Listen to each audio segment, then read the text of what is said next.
Hi, Eric Lanask here at the ITEXPO. We're at the Rio in Las Vegas, and joining me on the program today is Frederick Dickey from Sangoma. Frederick, thanks for joining me. Good morning. So, obviously, part of Sangoma's legacy is everything that you've done historically in the open source space. Yeah. But one of the things that maybe we can start talking about is obviously Microsoft has made a huge impact in the unified communication space. So, what is your involvement with Microsoft and particularly the Link ecosystem? Yeah. We got involved in the Link ecosystem around pre-release OCS 10 or what was called Microsoft Link 2010, and we kind of leverage our components, our cards, the stuff that we used to sell in the open source space. But we've always operated the small and medium enterprise business segments, and surprisingly, we got a lot of requests around the world from all of our channels to see how we could get involved in Microsoft Link to provide a solution that's easier to implement and to install for the SMB market using Link.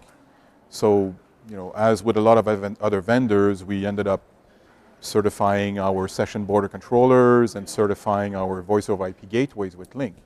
But the other thing that we came up with is something that we call Express for Link. And it is a purpose-built appliance that includes not only the telecom gear that you need, but all of the Microsoft Link roles in the same box that allows an SMB to either deploy this as a standalone Link installation or can use it to couple it with Microsoft Office 365 and get all the other features of Office 365. So that is where, so we have gateways now, we have SBCs, all of those certified, all part of the ecosystem, but also this kind of a quite unique box that can serve, is like ready to go and serve SMB up to 1,000 users. How much do you think there's a lot of businesses moving to the Office 365 environment? Yes. How much is that helping drive Link adoption, or is it the other way around? Yeah, what's happening is it's surprisingly homogeneous around the world. Every customer I speak to, US based, I'm Canadian, in Canada, Asia, everywhere, they all come to it in the SMB side. They all come to it from the same angle. They have a PBX, they have a key system, whatever they have, could be legacy, could be IP, that works well for their phone system. But they start using Link and Office 365 mostly for instant messaging, presence, and that's how they start. And in it itself, it has value.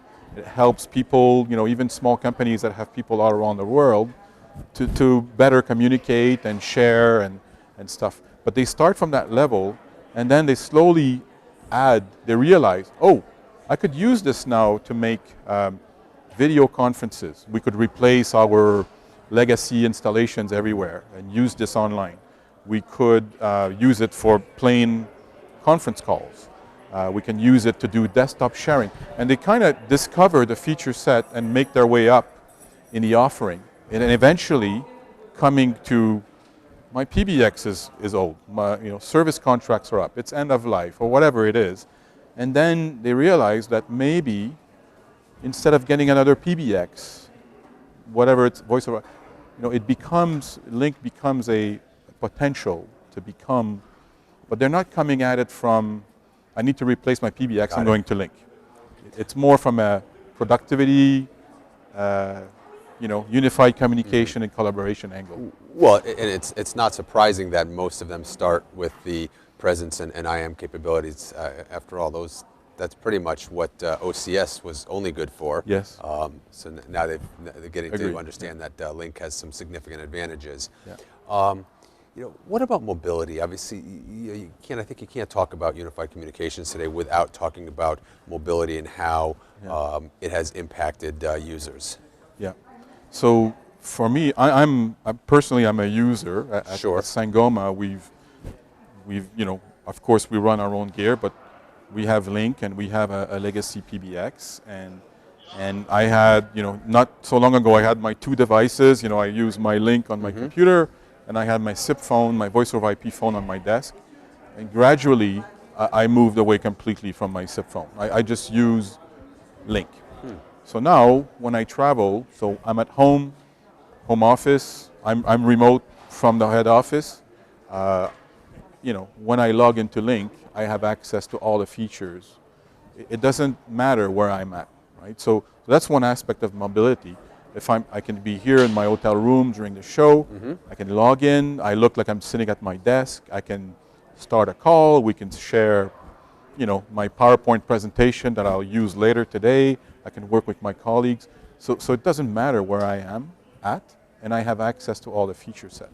So that's one way of, I think it's just beautiful, right? That's just one thing that I log in, and I have all these, these features that I can use to make phone calls or collaborate.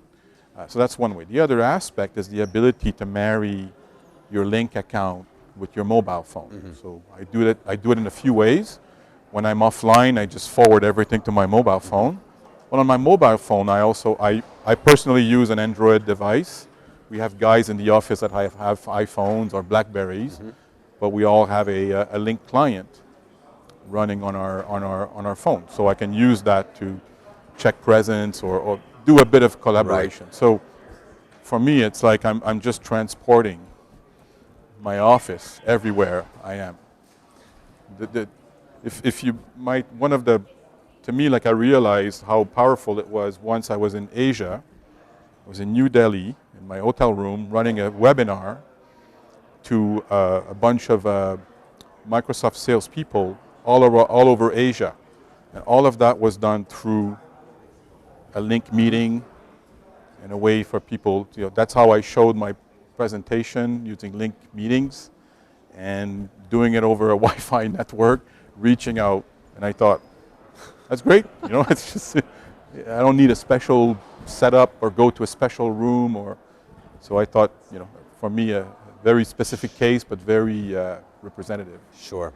Yeah. And you also mentioned video earlier. How much, are you benefiting from video, and on a broader scale, what are you seeing in general? Yeah, video not so much. Like maybe at a start of a meeting, hey, how's it going? But it's more things shift very quickly on to, I don't know, I'm showing my spreadsheet or so I as a user, I don't see video much. Collaboration a little more? Yeah, it's more collaboration, sharing documents, working on things. You can even have whiteboards so you can start drawing things. So that's where I'm more of a user. But then you can think of, Link, the way with the ecosystem, I'm sure there will be tons of third-party vendors, in the ecosystem building very specific, very vertical, market-specific applications that would use video.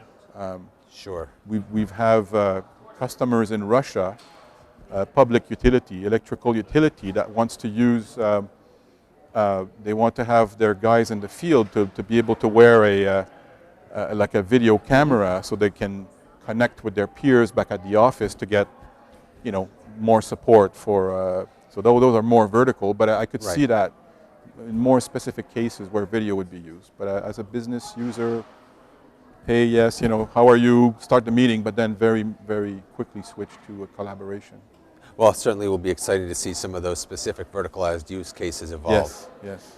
Frederick, as always, thanks for being on the program with us. Thank you.